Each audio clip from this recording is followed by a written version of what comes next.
My name is Natalie Pierce, 25 years old. It started in our family's formal dining room, the one we only ever used for holidays and guilt. Mom had set the table like she was hosting a dignitary: polished silverware, pressed napkins, crystal glasses catching the afternoon light. Dad sat beside her, jaw clenched tight, as if the mahogany table itself might judge him. Across from me, my brother Eric slouched in his chair, eyes red-rimmed and unfocused. He tapped his finger against a water glass, like he was marking time until someone saved him. Mom took a deep breath. "We know this is a lot to ask," she began, smoothing the tablecloth, though there wasn't a wrinkle in sight. Dad cleared his throat. "But family takes care of family." That line had always been her favorite sermon. This time, it came with a new clause. "Your grandfather's trust was meant to be split equally when you turned 25, Mom said, her voice soft but rehearsed. "We think it's best if we use your portion to settle your brother's debts." I didn't speak, just reached for my glass, let the silence stretch thin across the room. Dad leaned forward, trying to sound reasonable. "You're stable, Nat. You've got your job, your apartment. You don't need it the way he does." Eric finally looked up. "I'll pay you back." His voice cracked on the word pay. He didn't even try to meet my eyes. We both knew it was a lie. I took a small sip of water and set the glass down carefully. When would this happen? "We're meeting with the lawyers next week," Dad said. "Just need your signature." "Can I think about it?" Mom's smile faltered. "There's not much time. These people he owes aren't patient." I nodded slowly. "I understand." Then I stood up and left. That was 3 days ago. What they didn't know, what they couldn't know, was that I'd seen this coming 18 months earlier. It started with a Thanksgiving conversation that sounded too casual to be casual. Mom asked if I remembered the details of Grandpa's trust. "You're good with numbers," she'd said, carving turkey. "You'd know how that works." Then, at Christmas, my aunt, after too much wine, mentioned Eric's money troubles. I didn't ask. I didn't have to. I'd seen the late-night texts, the unexplained withdrawals, the excuses about investments. By February, I'd hired a lawyer. Grandpa's trust had a clause. If a beneficiary could demonstrate financial competence and stability, they could petition for early release at 23 instead of 25. So I built my case: years of pay stubs, a spotless credit report, 2 investment portfolios, and a rental property I'd bought at 24. The judge approved it in April. By May, every cent, $680,000, was already mine, moved to accounts my parents couldn't touch. I'd kept quiet, not because I wanted revenge, because I wanted control. And now, watching Mom's composure crack under the weight of her own plan, I realized how long I'd been waiting for this moment. That night, Eric showed up at my apartment drunk. I could smell it before I even opened the door. "Just sign the papers," he slurred, leaning against the frame. "Don't be selfish." "I'm not signing anything." His laugh was bitter. "You don't understand what these people will do." "I understand perfectly." "When I was working 60-hour weeks to pay for college, where were you?" I asked. He looked startled. "That's different." "When I asked to borrow $200 for textbooks and you laughed in my face?" He stared at the carpet. "Or when you told Mom and Dad I didn't need help because I was so independent?" His silence said everything. "This is life or death, Natalie," he said finally. "They'll kill me." He said it like a line he'd rehearsed for sympathy, not survival. "Then you should have thought about that before you borrowed from people like that." He wiped his eyes with the back of his hand. "I thought I could fix it. Just one more bet, one more win." "You thought wrong," I said, voice like ice. He looked up at me, glassy-eyed and desperate. "I'm begging you. You're my sister." "And you're my brother," I said, "which means I've been begging you for years to stop doing exactly this." His face twisted. Anger, shame, maybe both. "You don't know what it's like." "No," I said, "I don't. Because I worked for what I have. I didn't gamble it away." For a second, I thought he'd hit me. Instead, he turned and slammed the door behind him. I stood there in the quiet, heart pounding. The fridge hummed. The clock ticked. Somewhere outside, someone laughed, a reminder that the rest of the world kept spinning, indifferent. I went to my desk and opened my laptop. My account stared back at me, solid, unshakable. I clicked through every balance, every transfer confirmation, every diversification note from my advisor.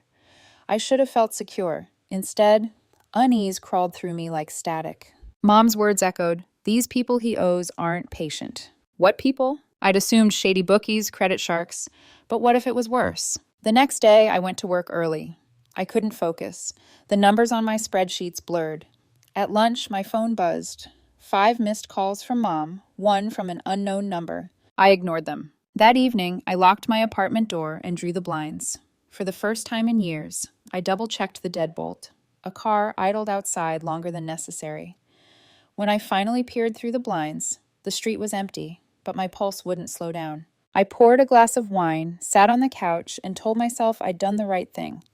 That protecting myself wasn't selfish. That boundaries were just another form of love. Still, as the night stretched on, I couldn't shake the feeling that something was moving toward me.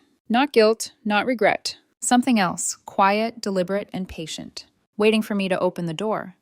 The law office smelled like leather and lemon polish, the kind of place built to make bad news sound official.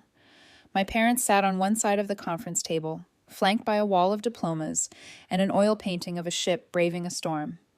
Eric stared at his phone as if salvation might arrive by notification. The family attorney, Mr. Beckett, folded his hands and gave me a smile that didn't reach his eyes. "Thank you for coming, Natalie," he said, like this was a favor I was doing for myself. I placed my own folder on the table. "Before we begin," Dad frowned. "We'll get to signatures in a moment." "We won't," I said, sliding the folder forward. "I petitioned for early release last year. It was approved in April. The trust has been dispersed. The assets are mine." Beckett's brows knit. He opened the folder, scanned the judge's order, the transfer receipts, the notarized statements. Pages turned. His mouth tightened to a thin line. "This appears valid." Mom's face went white, then blotchy with heat. "You did this behind our backs?" "You asked for the trust details during Thanksgiving," I said evenly. "You were very interested. I planned accordingly." Dad grabbed at the papers. "You can't do this." "I already did." Eric finally looked up. There was something like hate in his eyes. "So that's it? You let me die?" I stood. The ship in the painting seemed to be pitching harder now, waves climbing its hull. "I won't sign, and I won't be bullied into pretending my work is a community chest." I turned to go, then paused in the doorway. "By the way, the second mortgage you took out? $180. 90% to bail out Eric 2 years ago, 10% to a vacation investment you list as short-term rental but haven't declared as income. And Uncle Raymond's loan, that's his retirement. He has 2 years before he loses the house if it's not repaid." Mom's mouth opened, closed. Dad's glare sharpened into something meaner. Beckett cleared his throat. "This meeting has run its course." I left to the sound of my mother whispering my name like a curse that couldn't decide if it wanted to be a prayer. By the time I reached the elevator, my phone had started its campaign. 5 missed calls in a row from Mom, 3 from Dad, a text from Eric. "Answer me." Then another, "Monster." At work the next morning, the whispers began. Eric had shown up twice, glassy-eyed, telling the front desk he needed to resolve a family emergency. HR left a message in that particular tone that means they think you've brought chaos with you. 47 calls, 82 texts, and counting. My voicemail filled with Mom's frantic pleas and Dad's brittle disappointment. The unknown number came mid-afternoon, crisp and professional. "Ms. Pierce?" "Yes. We need to discuss your brother's debt and a proposition that involves you." "Who is this?" "Iris," the woman said. "I represent a firm your brother engaged to resolve certain obligations. We know about the inheritance. All of it. Your brother told us everything." Cold slid down my spine. "You can't legally—" "This isn't about legal, Ms. Pierce. We'll be in touch to schedule a meeting. It would be better for everyone if you came alone." The line went dead. I stared at my phone until my reflection warped in the black screen. Then I called my attorney, Lyle, 10 years younger than Beckett, twice as sharp. He listened, quiet. "They cannot force you to pay someone else's debt," he said finally. "But if they're not concerned with legal—" "They implied consequences," I said. "No explicit threat. Keep your doors locked. Don't go anywhere alone. If they text, forward everything to me. If they demand a meeting, don't go." An hour later, the text arrived from a restricted number. "Tomorrow, 2 p.m., Westbrook Hotel, room 447. Come alone, or we contact your employer with interesting information about your family's finances." I forwarded it to Lyle. He called back before the message bubble finished sending. "Don't go. They'll make trouble at my job." "Let them. They don't have a contract with you. They can't touch you. They can make my life hell, start rumors, poison the air." Silence. Then, "If you insist on going, I'm coming to the lobby. You text me every 15 minutes. If you miss one, I call the police and come up. The Westbrook was exactly what it needed to be. Anonymous carpet, abstract art, a bar where salesmen practiced smiling. Lyle sat with a laptop at a corner table, dressed like any traveler waiting on a presentation. He didn't look up when I passed. We were just two strangers in a hotel where nothing important was supposed to happen. Room 447 was at the end of a hallway that smelled like ice machine and Freon. I knocked twice. The woman who opened the door could have chaired a board meeting. Late 30s, slate suit, hair in a smooth chignon. "Come in," she said, stepping aside. "I'm Iris." The room was neutrally beige, two chairs pulled to face a small desk. A man sat in one, late 40s, expensive watch, the kind of tan you earn on other people's money. "Vaughn," he said, nodding. I remained standing. "What do you want?" "Clarity," Iris said, as if we were debating a budget. "Your brother owes our clients $340,000. Fees and interest bring that to $425,000. "Not my problem," I said. "It becomes your problem," Iris replied, "when your brother uses you as collateral." My stomach dropped. What does that mean? Vaughn folded his hands, nails buffed to a dull shine. He signed an extension 3 months ago, representing his future inheritance as collateral, including yours. He assured us his sister's portion would be available. He can't sign away money that isn't his. "We're aware," Iris said smoothly, "which is why we're here. The documents are worthless. The debt is not. So you're threatening me." "This isn't a threat," she said. "It's a business negotiation. We're professionals. He made promises he couldn't keep. We're exploring alternative collection methods." "Collection methods like what?" Vaughn's smile was small and flat. "Your parents took out a second mortgage 2 years ago, $180,000. 90% went directly to cover similar obligations. The remainder funded a short-term rental they list as an investment but do not rent. They're underwater." "How do you know that?" "Your brother is very talkative when motivated," Iris said. "He explained your family's financial structure, the trust, the portfolios. He painted a picture of accessible wealth. We discovered that picture was incomplete." Rage flared, hot, quick. It felt good for exactly 1 heartbeat, then turned to ash. Iris slid a thin packet across the desk. "We're reasonable. We're willing to reduce the balance to $300,000 if paid in full within 60 days. Alternatively, we'll accept a plan. $5,000 per month for 60 months. No interest." "No interest," I repeated, "out of the goodness of your hearts." "Out of practicality," she said. "We know your income, $78,000 plus approximately $3,200 in monthly passive income. The payment is manageable." "You've been watching my finances." "We're thorough," Vaughn said. "And Frank, you are reliable. Your brother is not." "And if I refuse?" "Then we move to less pleasant methods with your brother," Iris said, "which will inevitably impact your parents, your uncle, and then you. Families pull each other down." "You mean you'll hurt him?" "We mean debts get collected," she said. "We prefer civilized arrangements." My phone buzzed in my pocket. 15-minute check-in. I texted Lyle under the table. Still talking. "Give me 15. He replied with a single period, our agreed-upon acknowledgement. I looked at Iris, then at Vaughn, then at the neutral hotel art that seemed suddenly obscene. "I need time to think." 48 hours, Vaughn said, checking his watch as if this were a valet ticket. "After that, we proceed." "If I agree," I said carefully, "what happens to my brother?" "The debt will be satisfied under your plan. He walks away. We never contact him again." "Why would you do that?" I asked. "Why transfer the debt to someone who didn't borrow the money?" Iris's smile didn't change, but something colder moved behind it. "Because you'll actually pay." I left without shaking hands. The hallway felt longer now, the carpet thicker, the distance to the elevator stretched taut as a wire. In the lobby, Lyle was already packing his laptop. We walked to his car in silence. He didn't start the engine right away. He set his phone on the console, pressed record. "Tell me everything," he said. "Say it like you're saying it to a jury." I repeated the conversation, word for word. The way Iris said civilized like it was a knife wrapped in linen. The way Vaughn enjoyed his watch. The numbers. The 48 hours. The way they knew my income, my returns, the shape of my life. When I finished, Lyle stared through the windshield. "This is extortion. They're repositioning the debt onto you with implied violence. It's illegal." "Implied," I said, "not explicit." He sighed. "A good defense will argue they reference standard collection processes. They know exactly where the line is. They stand on it." "So what do I do?" Police report, restraining order. We document everything. And Eric? Is not your responsibility. I went home in a fog, the city rushing past like static. I locked my door, drew the blinds, made tea. I didn't drink. The apartment hummed around me like it was trying to be comforting. At 9, there was a knock I felt in my bones. Sober this time, red-eyed, smaller. I didn't open the chain at first. What do you want? They're going to kill me, Eric said. Not a line now. A fact. His voice broke. Please, Nat, I know I'm the worst. I know I am, but I'm your brother. I let him in. He collapsed onto the couch like his body had been waiting to fail. Up close, the damage was worse. Weight loss, tremor, a bruise he tried to hide under his sleeve. Did they contact you? He asked. Yes.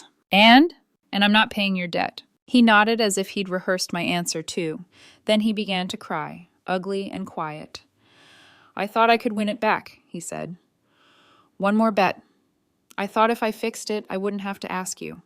I'm sorry I gave them your information. I panicked. I had nothing else. I'm sorry for everything. College, the textbooks, telling Mom you didn't need help, all of it. I don't know how to be anyone else. Fear isn't change, I said. It's a pause. I know, but I'm so tired. He wiped his face with both hands, like he could rub himself into a better person. If I die, it will destroy Mom and Dad. They'll never recover. They created this, I said, softer than I meant to. They kept saving you from consequences until the stakes got lethal. I know. We sat in the quiet, the clock marking time we didn't have. The tea had gone cold on the counter. Somewhere down the hall, a neighbor laughed at something on TV. The ordinary world felt obscene. Leave, I said finally. I need to think. He stood without argument. That, more than anything, scared me. At the door he turned. If you don't hear from me... He didn't finish. He didn't need to. When the lock clicked, I went to my desk, opened my laptop, and started searching. Iris Vaughn, a consulting firm with licenses and a glass office downtown, a website full of euphemisms, reviews whispering what the website wouldn't say, intimidation, pressure, a lawsuit settled out of court. At 8 the next morning, Lyle called. They operate in a gray zone, Cheb, he said. Technically, legal loans. Technically, legal collections. Clients chosen for maximum leverage points. They'll push every pressure seam you have. Could I even help if I wanted to? You'd be out $300,000 and on a list titled Pays When Pressed. If he relapses, and he will, your name becomes the first call. And if I don't pay? Your brother faces his consequences. Your parents might lose the house. Your uncle might lose his retirement. Legally, morally, practically, I said. Legally, not your problem. Morally, arguable. Practically, you're the one who has to live with it. I hung up. The ceiling above me felt low. The 30-year plan I'd built, retire at 50 if I wanted, buy a second rental, travel, flashed like a slideshow from a different life. My phone buzzed again, a restricted number. I almost didn't answer. It was Iris. Proof, I said. If you want my money, show me this is real. Silence. Then, tomorrow, same hotel, same room, 10 a.m. I won't be alone. You will, she said, and for the first time there was a hint of sharpness in the silk. Or the window closes. When the call ended, the 48 hours began to tick like a clock with a bomb behind it. The next morning, the city felt colder, sharper. Every car horn sounded like a countdown. I hadn't slept. I'd sat in my kitchen all night with the lights off, phone in hand, replaying the same question until sunrise.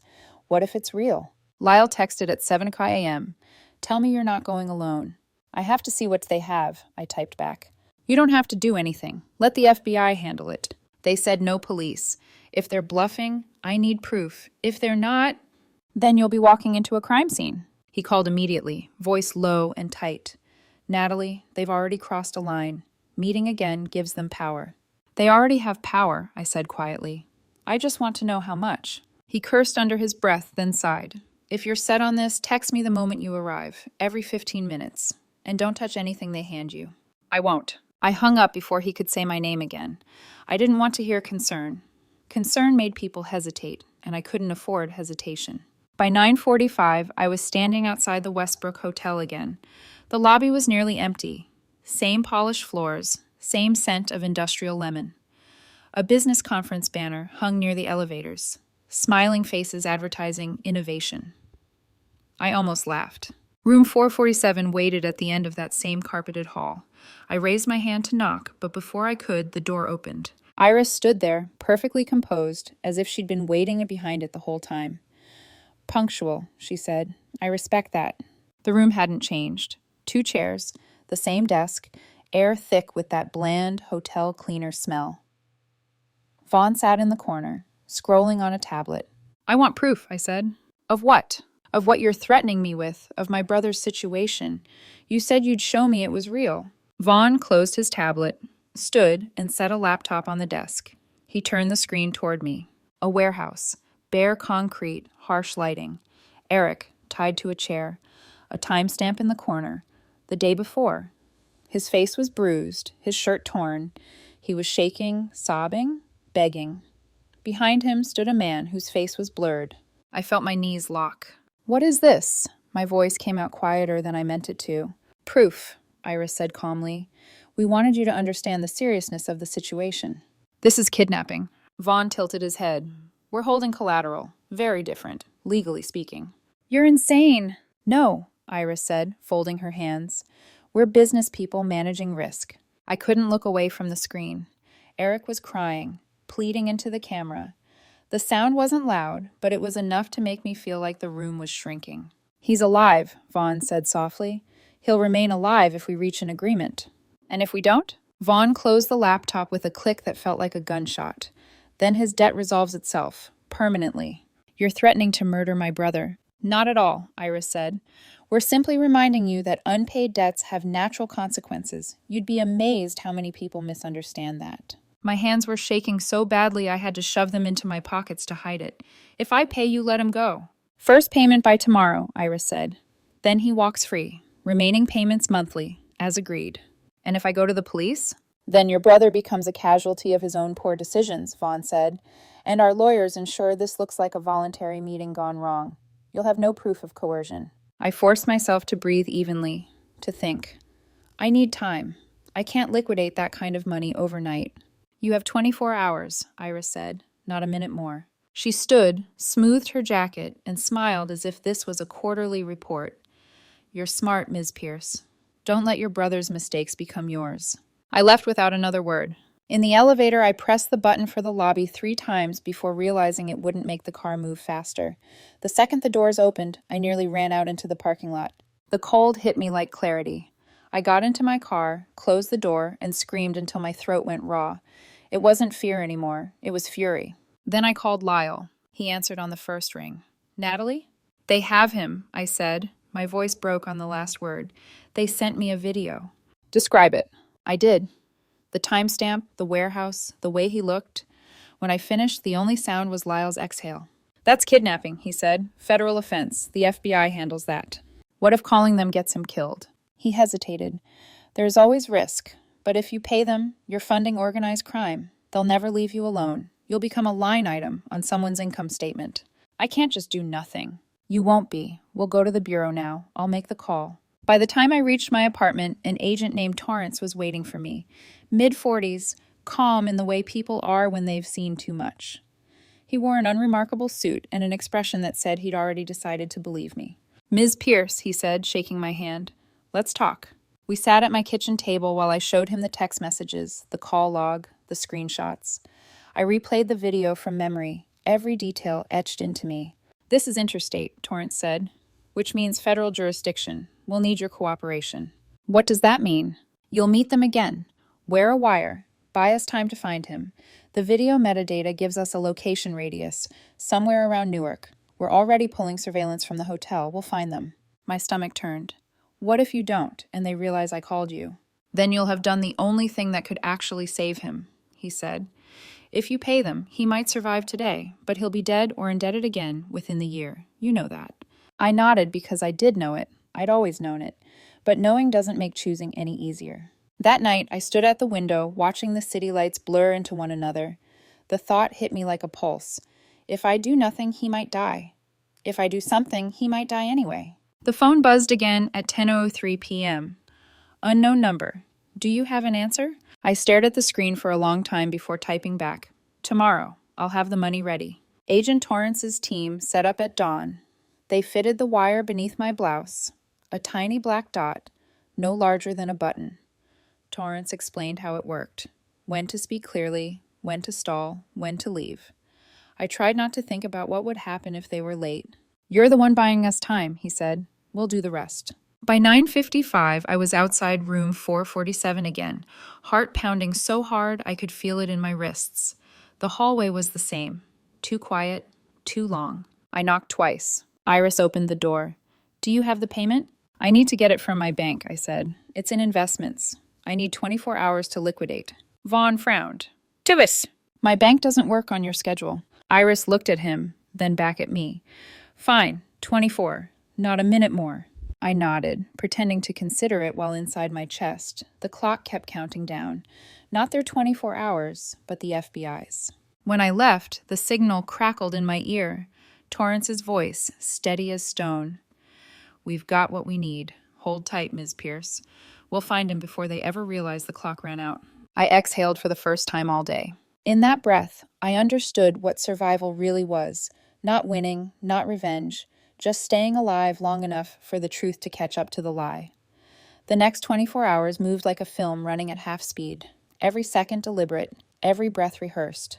Agent Torrance had told me to keep my phone close, my schedule predictable, my voice steady if they called. "You're not buying time for him," he'd said as the team packed up their gear. "You're buying time for us to save him." I didn't sleep. Instead, I sat on my couch with the wire still pressed against my collarbone, feeling its tiny shape like an anchor. Every sound felt amplified, the refrigerator hum, the faint ticking of the wall clock, the world going on outside as if nothing extraordinary was happening. At 3:00 a.m., the Bureau sent me a text. "Warehouse located. Newark outskirts. Operation at 2100 hours." They didn't need to say whose warehouse. I already knew. By 9:00 that morning, I was back at my kitchen table with Torrance and 2 other agents. They laid out the plan like a game board. 2 teams, one to track Iris and Vaughn, another to breach the warehouse. My role was simple but critical. Keep them talking at the next meet. Keep the line live. "Can you do that?" Torrance asked. "Yes." My voice surprised even me. He studied me for a moment, then nodded. "You're calmer than most civilians would be." "I've spent my life keeping calm while other people fall apart," I said. He didn't argue. By 9:45 a.m., I was pulling into the Westbrook again. It felt strange walking through the same doors, knowing that half the people in the lobby were federal agents disguised as conference attendees. A man in a blue blazer reading the Wall Street Journal was actually surveillance. The woman typing at the bar, another. I didn't look at any of them. Room 447. My heart stuttered, but my face didn't. I knocked twice. Iris opened the door, her composure flawless as ever. Vaughn stood near the window this time, phone in hand, watching me like a man inspecting inventory. "You have the payment?" Iris asked. "I told you," I said evenly. "I need to withdraw from an investment account. The funds clear in 24 hours. Vaughn checked his watch. 23.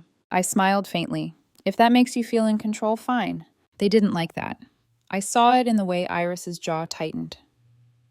"You seem awfully calm for someone negotiating her brother's life," she said. I tilted my head. "You'd be surprised what people can fake when they have to." There was a brief silence, the kind that teeters on the edge of violence, and then Iris exhaled through her nose, stepping back toward the desk. "Fine. 24. But if we don't hear from you by 10 a.m. tomorrow..." "You'll kill him," I finished for her. "I heard you the first time." Her eyes flickered, something between irritation and curiosity.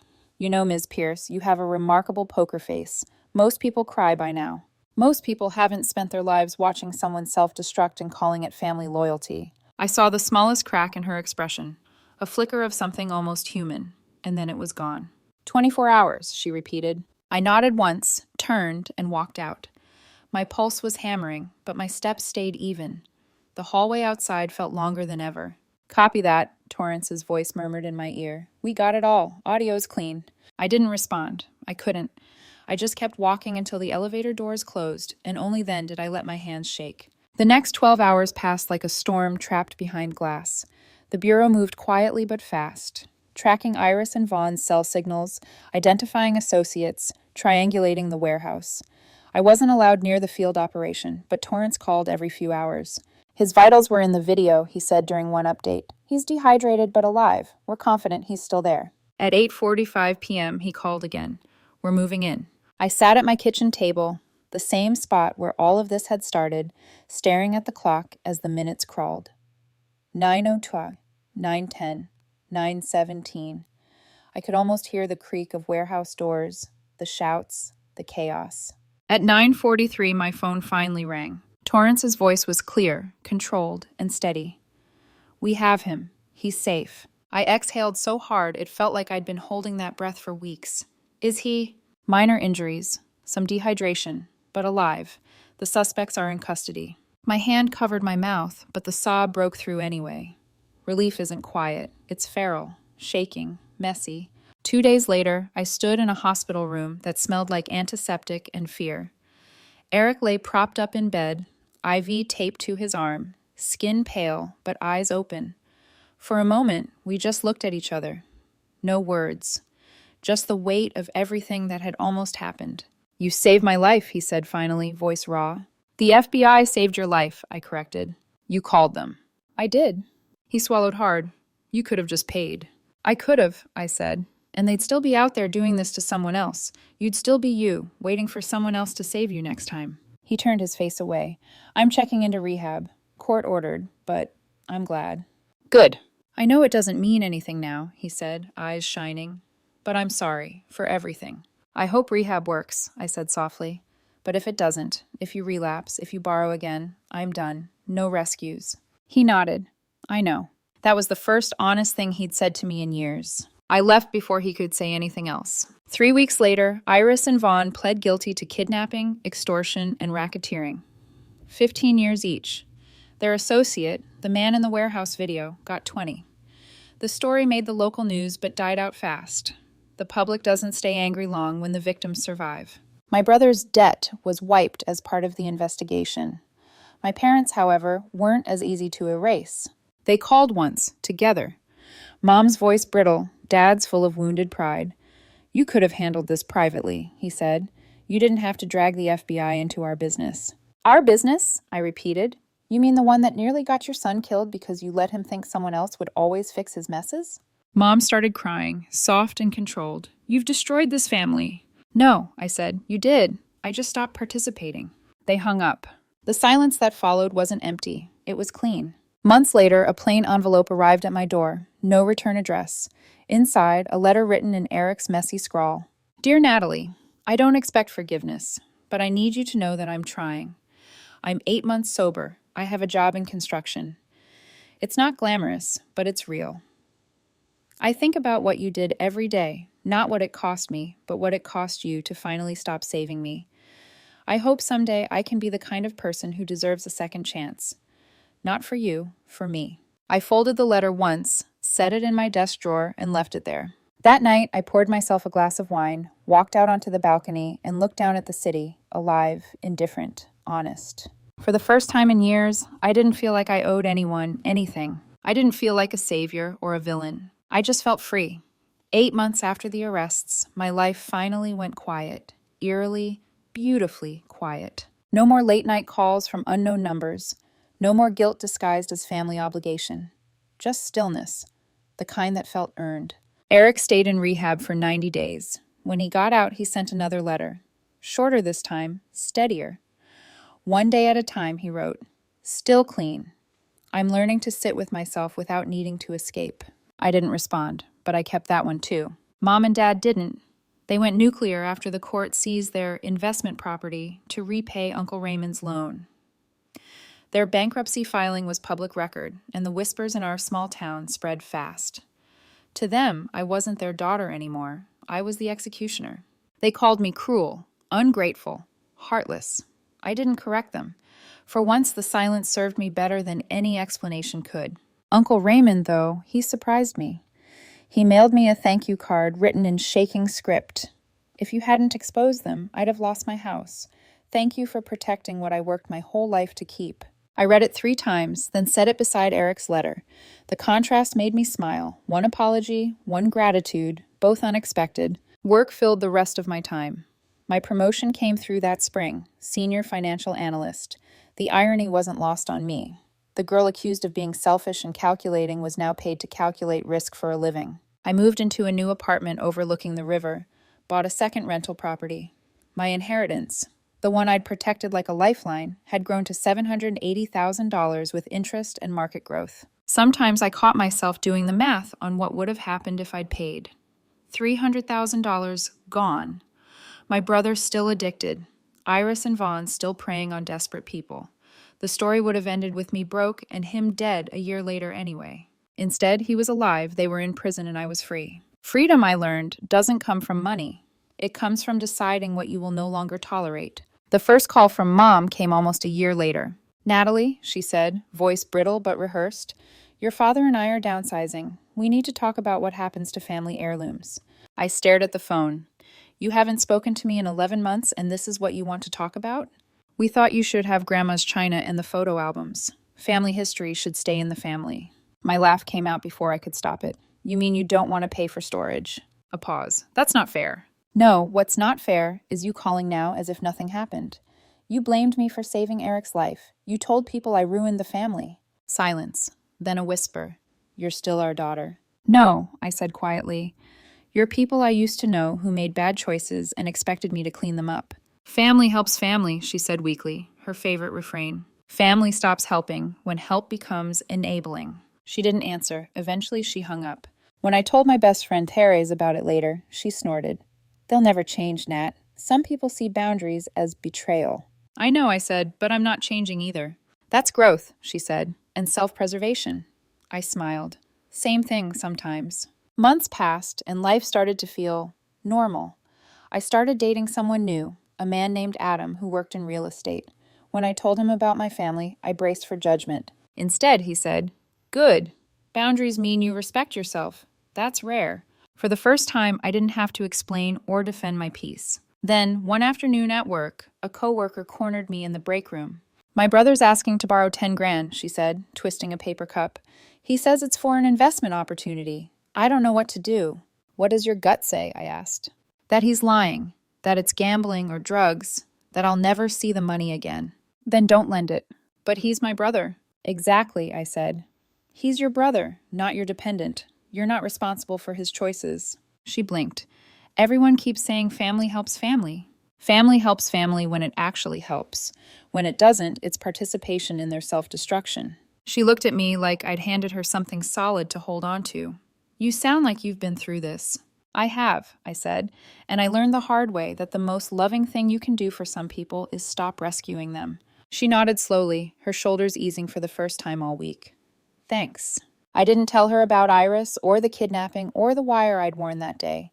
She didn't need to know the details, only the lesson. Boundaries aren't cruelty. Protecting yourself isn't selfishness. You can love someone and still refuse to be destroyed by them. A few nights later, my phone buzzed. A message from Eric. "1 year sober today.